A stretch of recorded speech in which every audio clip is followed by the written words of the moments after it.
Finally India నుంచి parcel అయితే వచ్చింది. 10 days తర్వాత పార్సల్ అయితే ఇంటికి చేరుకుంది. అక్కడ వెళ్ళే అంకులే ఆ వ్యాన్లో వచ్చి తీసుకొచ్చి ఇచ్చెళ్ళాడు. Thanks uncle.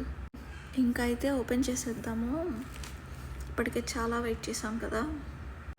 అదేంటో తెలియదు కానీ అందులో ఉన్నవి లేనివి పక్కన పెట్టేస్తే ఇండియా నుంచి పార్సల్ వచ్చిందంటే అదొక ఎమోషన్ కదా. మీరు కూడా ఇంతేనా? మీకు కూడా ఇలాగే అనిపిస్తుందా? ఖచ్చితంగా కమెంట్ చేయండి. ఇక పార్సల్ విషయానికి వస్తే మొత్తం ఫుడ్డే పంపించారు.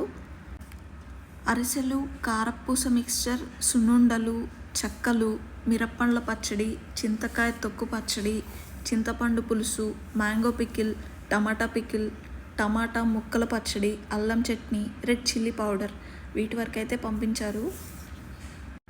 వాటితో పాటు ఒక పెయిర్ ఆఫ్ షూస్ కూడా పంపించారు.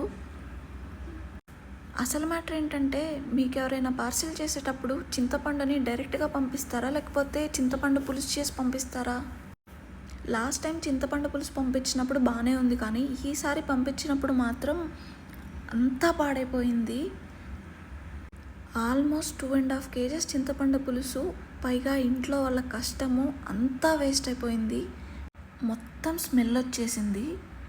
చింతపండుని ఎలా పంపిస్తే బెటరో కమెంట్ చేయండి.